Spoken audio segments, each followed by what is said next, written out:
गोविंद बोलो हरि गोपाल बोलो राधा रमन हरि गोविंद बोलो राधा रमन हरि गोविंद बोलो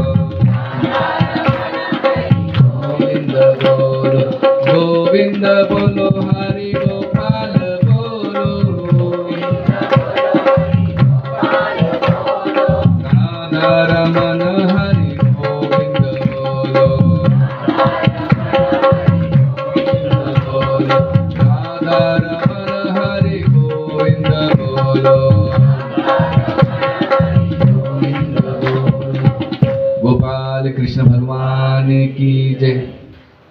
अशा प्रकारे जेव्हा वसुदेव आणि देवकी भगवंताला पाहतात आणि तेच रूप तुम्हाला आज जर पाहायचं असेल तर केरळामध्ये गुरुवायूर म्हणून भगवंताचा कारागृहातला जन्म घेतलेलं जर जे रूप आहे केरळामध्ये गुरुवायूरपर म्हणून फेमस आहे भगवान विष्णूचं, तिथे तुम्ही पाहू शकतात। एक एक विग्रह भारतात भगवंताची कृपा बघा, अख्ख्या भारतात गेलं तर भगवंत आपल्यासाठी अवतार घेतात।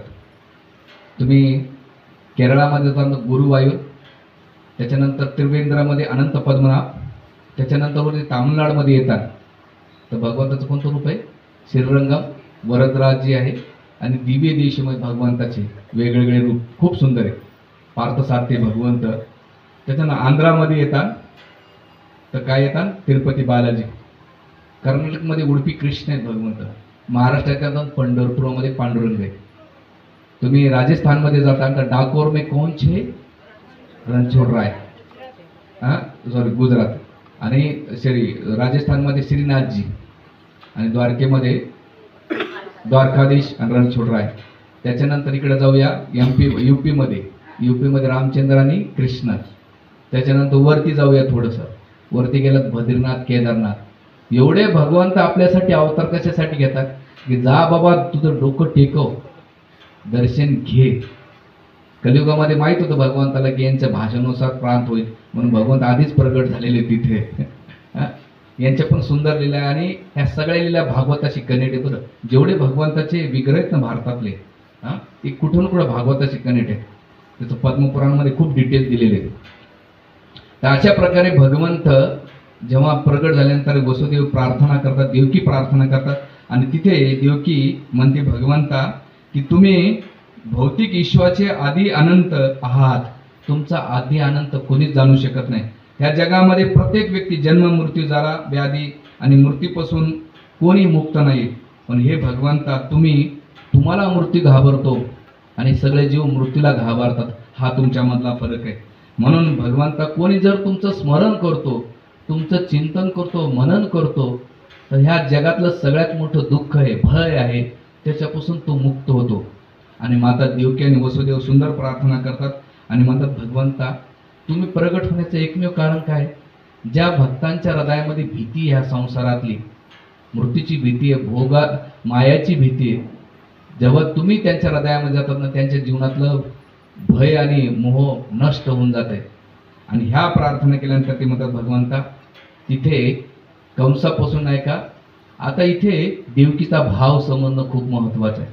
श्रील हरीश्वरी बाबा म्हणतात आणि सुखदेव गोस्वामी राजा परीक्षेला म्हणतात राजन देवकी त्यावेळेस भयभीत होती, भगवंताचं सौंदर्य पाहून ती मोहित झाली, भगवंताला प्रार्थना पण करते, देवकी पण प्रार्थना करते, वसुदेव आणि देवकी दोघे प्रार्थना करतात, पण त्या प्रार्थनेमध्ये तिला स्वतःच्या चिंतापेक्षा भगवंताची चिंता होती की ह्या कंसाने माझे 6 पुत्र मारले आणि 7वा गर्भ माझा गर्भपात झाला, पण माझा जो 8वा बाळ आहे ते अतिशय सुंदर आहे, नाजूक सुकुमार आहे आणि अशा मी पुत्राला गमवू इच्छित नाही। आणि मग त्यावेळेस भगवंताला तिला असं वाटत होतं की माझ्या पदरानं मी ह्या भगवंताला कुठं लपून कुठं नको ठेवू, आणि अशा भावनेनं ती विचार करू लागली। त्यावेळेस भगवंत देवकीचा मनोभाव जाणतात, म्हणतात माते चिंता करू नकोस, तू माझी चिंता करतेस। आचार्य म्हणतात की साधकांची परिपूर्णता काय माहिती का, जो साधक भगवंताची चिंता करतो भगवंत त्या साधकाची चिंता करतात।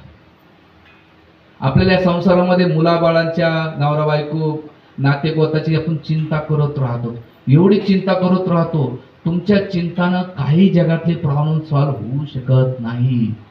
तुम्ही कोणाचे प्रॉब्लेम सॉल्व्ह करू शकत नाही, न कोणाचेच करू शकत नाही. म्हणून ह्या जगामध्ये किती चिंता केली तर काही हाताळत नाही. पण कधीतरी भगवंताची चिंता होती का तुम्हाला? भगवंत झोपले असतील का? भगवंताला तहान भूक लागली तर नसेल? भगवंत काय करीत असतील? भगवंताला नुसतं देवाऱ्यामध्ये बसून कंटाळे तर नसते? तुम्ही दक्षिण भारतात कधी जाता, श्रीरंगम, कांचीपुरम, तिरुपती, बालाजीला, रोज संध्याकाळी भगवंत फिरायला निघतात. इथं बिचारे भगवंत दिवसभर लोक एक सकाळी पाणी वाटतात, दिवसभर कोण नैवत दाखवतं का नाही दाखवत, म्हणजे महाराज काय फिरू फिरू तिथं जेव राहिले. मी सकाळी पाहिल्यानंतर दुर्दशा पाहिली. मला वाटत नाही की देवाला आता मी पाहिलं एक लेडीज एवढाच गुळाचा ठेकळा ठेवते, चांगली गोष्ट आहे. पण कधीतरी एवढी प्लेट बनवून तुम्ही नैवेद्य दाखवतात का महादेवाला, हनुमानरायाला? सगळेजण नुसतं फुकटचं पाणी घ्यायचं, मोतायचं देवा. कधी जेव्हा तुम्ही प्रेम करता तेव्हा चिंता होईल, आणि चिंता तुम्ही जेव्हा भगवंताची चिंता करता तर भगवंत तुमची चिंता करते. तुम्ही तुमच्या चिंतनामध्ये असेल तर भगवंत त्यांच्या धामामध्ये आनंदी येतात. म्हणून देवकीचा भाव काय? भगवंताबद्दल चिंता. याच्यावर खूप बोलणे. श्री हरीश्वरी बाबा म्हणतात की हा भक्तांचं प्रेम असलेलं लक्षण आहे. ह्या जगातलं ज्याच्याशी ब्लड रिलेशन आहे त्याची चिंता सोपी असते. ज्याच्याशी ब्लड रिलेशन नाही ना, कधी कधी कोणी वारल्यानंतर घरातले जेवढे ब्लड रिलेशनचे तेवढेच लोक रडतात, बाकीच्या काहीच इफेक्ट होत नाही. का? कारण त्याचा संबंध नसतो. तसंच भगवंताशी तुम्ही व्यक्तिगत संबंध करा की भगवंत तुम्ही माझे आहेत, आणि तुम्ही भगवंताची चिंता करा, भगवंत तुमची चिंता करते. तुम्ही तुमच्या चिंतनाला लागलं ना तर तुम्ही जगातलं काय करू. पण मी जेव्हा पहिल्यांदा आश्रममध्ये जॉईन झालो, मला नेहमी वाटत माझ्या आई वडिलांचं काय व्हायचं. तर आमचे एक भक्त फोनवर बोलत होते त्यांच्या आईला. म्हणले मी जरी तुझ्यासोबत राहिलो, आई बहीण आणि आई होत्या सोबत फोनवर, मी तुमच्या जीवनातले काय प्रॉब्लेम सॉल्व्ह करू शकतो? ठीक आहे, मी आलो उद्या घरी, काय करू शकतो? काहीच करू शकत नाही. पण ॲटलिस्ट माझी भक्ती तुम्हाला कामाला तरी येईल. आणि मला त्यावेळेस माझ्या प्रयत्न एक टूप भेटली. खरंच मी घरी जर गेलो तर मी काय करू शकतो? पण एक तुम्हाला विश्वासानं सांगतो, मी भक्तीत आल्यानंतर जेवढी मी चिंता करत नव्हतो त्याच्यापेक्षा त्या चिंतामधून जे प्रॉब्लेम जाणवते भगवंतानं लगेच सहज काढलं. कारण भगवंत बघतात, भले आमची भक्ती तेवढी नसेल, क्वांटिटी नसेल, आम्ही तेवढं काही समर्पित नसेल, पण काहीतरी चेष्टा करण्याचा प्रयत्न करतो. भगवंत मला हरकत नाही, चेष्टा करतोय, भगवंत सहज पाहत. याच्यामध्ये तुम्हाला विश्वास असणं महत्वाचं आहे. आपला विश्वास कसा असतो? सिच्युएशननुसार ट्रस्ट असतो. लाईफमध्ये स्टेबिलिटी असेल, विश्वास असेल, पण लाईफमध्ये थोडंसं प्रॉब्लेम्स आले की तुमचा विश्वास उडून जातो. आणि मग इथे देवके भगवंताची चिंता करते. चिंता केल्यानंतर भगवंत म्हणते काळजी करू नको माते, ती चिंता करू नको. आणि मग एवढं झाल्यानंतर भगवंत म्हणतात की हे वसुदेव देवकी, मी तुमच्या पोटी जन्म का घेतलाय? तुम्ही मागच्या स्वयंभू म्हणून जेव्हा सृष्टी निर्माण केली त्यावेळेस तुम्ही सुत्तप्पा हे वसुदेव तुम्ही सुत्तामा म्हणून, आणि माता देवकी तुम्ही कृष्णी नावाचे नाही का तुम्ही दाम्पत्य होते. आणि ब्रह्माजी तुम्हाला सृष्टी निर्माण करायला सांगितली.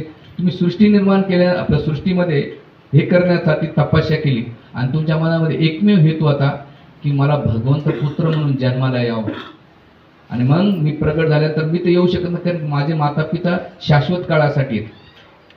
इथे शाश्वत काळ असल्यासाठी तुम्ही जी तपस्या केली त्या तपस्येचा आधार घेऊन मागच्या जन्मामध्ये पहिल्यांदा तुमच्या पोटी कृष्णी गर्भ नावाचा मी अवतार घेतला आणि तुम्हाला आनंद प्रदान केला.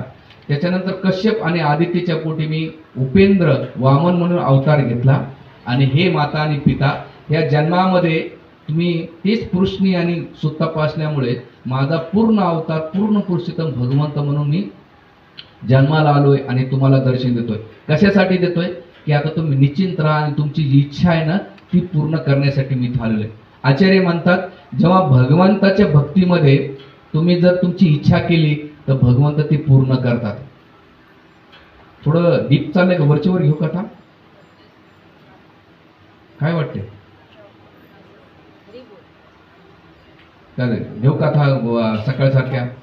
लग्न बी होऊन जाईल आज. काय नाही 5-10 मिनिटं होत, पण हे पुन्हा कधी तुम्हाला भविष्यामध्ये ऐकाय भेटणार नाही, त्यासाठी मी थोडंसं घेतोय. आणि मग इथे भगवंत सगळं झाल्यानंतर सांगतात आणि म्हणतात, जेव्हा देवकी आणखी म्हणे तिला कंसाची भीती होती, भगवंत काय केले, छोटेसे बालक झाले आणि झाल्यानंतर भगवंत पितांबर धारण केलेला आहे आणि मग वसुदेवाने काय केलं, टोपलीमध्ये ठेवलं. इथे हरिशौरी बाबा म्हणतात आणि सुखदेव गोस्वामी तुलना खूप सुंदर करतात. ते म्हणतात की शौरी, वसुदेवाने एक शब्द वापरला, शौरी म्हणजे आता शूरवीर आहेत. काय शौर्य आहेत, आता कृष्णाला घेऊन चाललेले आहेत. आणि शौरी असल्यानंतर योग माया जाणीना, म्हणजे योग मायाचा कोणताही प्रभाव त्यांना पडला नाही. आणि जसं भगवंतानं टोकरी घेतलं तर पहिली गोष्ट तिथे वसुदेवाने कृष्ण वाये वासुदेव आगता, जसं भगवंताला आपल्या हातावर घेतलं, हातावर घेतल्याबरोबर वसुदेवाच्या हातातल्या साखळ्या तुटून पडल्या. पहिलं झालं. दुसरं, त्यांनी जेव्हा काखेत घेतलं, छातीला घेतलं कृष्णाला, तर देवकीच्या हृदयातले अनर्थ निघून गेले होते, पण वसुदेवांच्या मनात होते. म्हणून वसुदेवाने काय केलं, कृष्णाला जसं छातीजवळ घेतलं, हृदयाजवळ घेतलं, तर त्यांच्या हृदयातले जेवढे अनर्थ आहेत ते सगळे निघून गेले. ज्या साखळ्या होत्या त्या भवबानंदाच्या साखळ्या तुटल्या आणि हृदयातलं जसं कृष्णाला हृदयात छातीजवळ धरलं, हरीश्वरी बाबा म्हणतात की वसुदेवाच्या हृदयातले सगळे अनर्थ नष्ट होऊन गेले एका मिनिटात. आणि त्याच्यानंतर ते म्हणतात, जेव्हा भगवंताला नाही का वसुदेवाने आपल्या डोक्यावर घेतलं, त्यांचे भाग्याचे दरवाजेच उघडले. आणि उघडल्यानंतर जे जे कारागृह होतं ते घराची तुलना करतात आणि जे नातेवाईक स्नेह आसक्ती आहेत त्याच्यातले जे पारेकरी आहेत ते सांगतात. बघा, तुम्ही अध्यात्म करीत असताना तुम्हाला घरात निघता अध्यात्माला निघता कोण ना कोणी खेचतंय, बोलवत असतंय. म्हणजे काय, आसक्तीची बेडी. जसं तुम्ही भगवंताला धारण करता तसं भगवंत तुम्हाला काय करतील. आणि ते म्हणतात की भगवंत भाग्याचे उभारल्यानंतर जेव्हा डोक्यावर भगवंताला घेतलं तर मनातल्या दुसऱ्याबद्दल असलेली ईर्ष्या दोषातून वसुदेव लगेच मुक्त झाले. हे आपल्याला शिक्षा देतात. आणि ते म्हणतात की जे द्वारपाल होते, जी सुरक्षा होती, त्या सुरक्षाचे जे अनर्थ होते, अनर्थरूपी द्वारपाल सगळे झोपले. आणि झोपल्यानंतर वसुदेव जसे बाहेर पडायला लागल्यानंतर ते अनर्थ झोपी गेले. मुसळधार पाऊस होता, याची डिटेल्स कथा आहे.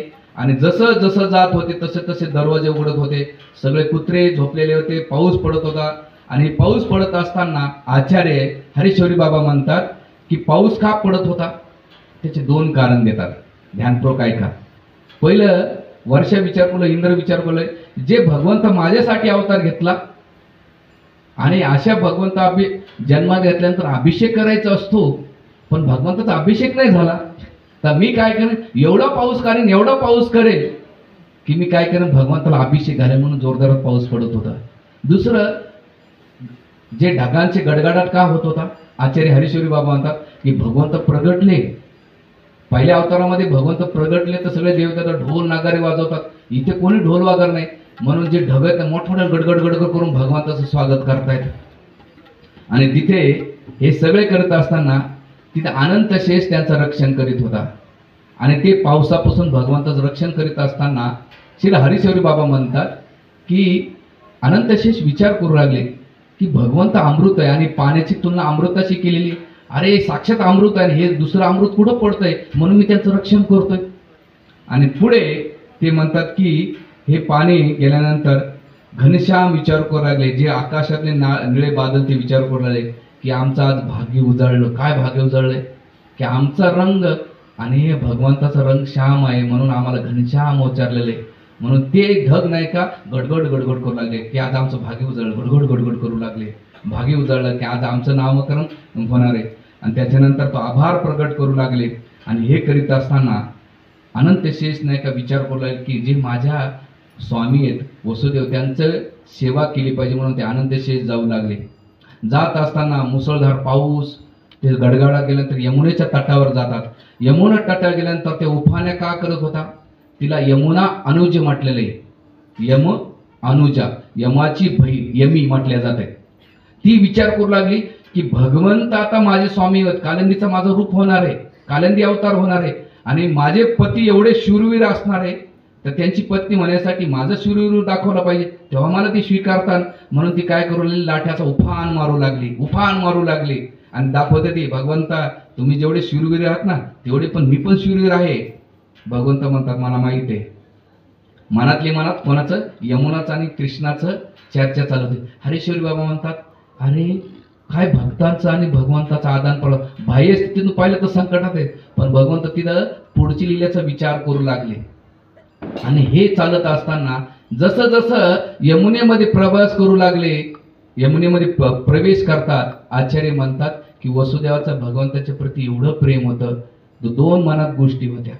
पहिली गोष्ट म्हणजे यमुनाला पार करून भगवंताला सुरक्षित न्यायचं, आणि असं दुसरं एवढं उफाण्याचं कारण काय, भगवंत आपल्या भक्ताची परीक्षा घेत, एवढं संकट समस्या आल्यानंतर हा मला सोडून जाईल का, म्हणून ते उफान करीत होते. आणि तिसरं कारण आचार्य देतात ते म्हणजे यमुना विचार करू लागली की भगवंत माझ्याजवळ आलेले आणि मला त्यांच्या चरणाचा स्पर्श करायचा, मी कसं करून करेन. आणि त्या लाटाचा उफान नाही का ते भगवंताचे चरण, आणि भगवंत काय जसे लाटायचे तर भगवंत वरती चरण कमल घ्यायचे, लाट पुन्हा आले की चरण कमल वरती घ्यायचे. आणि असं बऱ्याच वेळानंतर ते पाणी वसुदेवाच्या मस्तकावर, तर भगवान वसुदेव काय करतात आपल्या टोपलीला वरती घेतात आणि धरल्यानंतर भगवंत बघतात आता वसुदेवाची खूप परेशानी होती आणि अशा परिस्थितीमध्ये एवढ्या संकट समासामध्ये मला सोडत नाहीये. आणि मग भगवंत काय करतात त्या जलाला स्पर्श करतात. जसं जलाला स्पर्श झाल्यानंतर भगवंता म्हणतात कालिंदी अगं शांत होऊन जा, लगेच पाण्याने काय रस्ता देतात आणि भगवंत वसुदेवने का पार करून घेतात. गोपाल कृष्ण भगवान की जय.